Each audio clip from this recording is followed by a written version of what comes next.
بسم اللہ الرحمن الرحیم۔ السلام علیکم۔ قابل رشک تربیت۔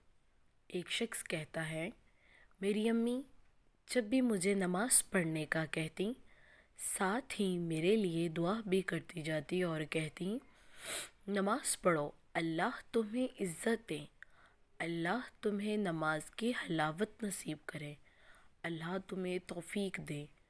اسی لیے بچپن ہی سے میرے اندر نماز کی محبت پیدا ہو گئی۔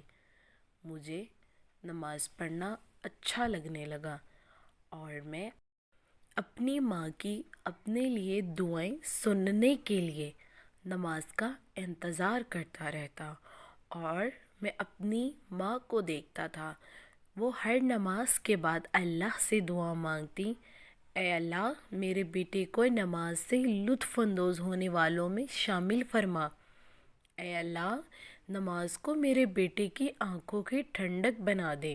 وہ اسی طرح دعائیں مانگتی رہیں، اور جب میں بڑا ہو گیا تو میری زندگی کے سب سے خوبصورت لمحات وہی ہوتے تھے جب میں اپنے رب کے سامنے کھڑا ہوتا تھا۔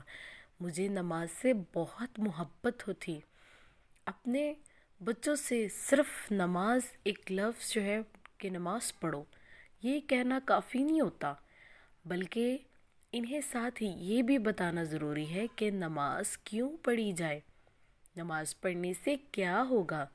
جیسے قرآن پاک میں اللہ تعالیٰ نے جب حضرت آدم و حوا علیہ السلام سے یہ فرمایا کہ اس درخت کے قریب نہ جانا، تو ساتھ ہی اس کی وجہ بھی بیان کی تھی۔ جیسے قرآن پاک کی آیت ہے، اس کا ترجمہ ہے، اس درخت کے قریب نہ جانا ورنہ تم دونوں ظالموں میں سے ہو جاؤ گے۔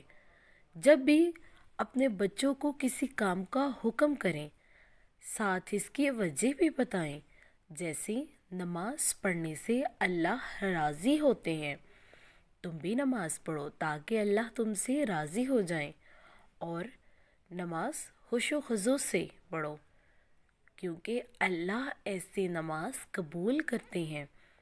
اور اسی طرح وضو اچھی طرح کرو تاکہ تمہارے سارے گناہ جھڑ جائیں۔ ہمیشہ مسکرا کر اپنے بچے کو اپنے ساتھ نماز کے لیے بلائیں۔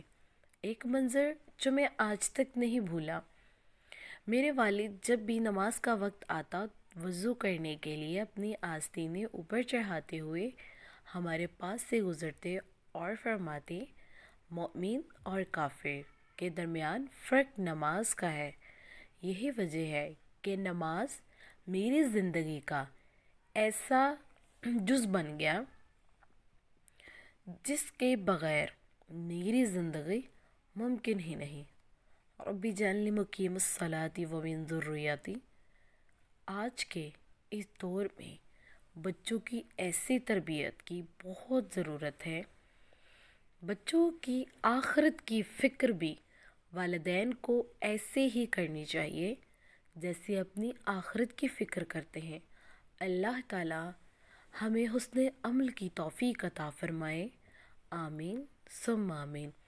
یا اللہ ہم سب کو نیک بنا دے، اچھے اعمال کرنے والا بنا دے، ہر قسم کی برائیوں سے محفوظ فرما۔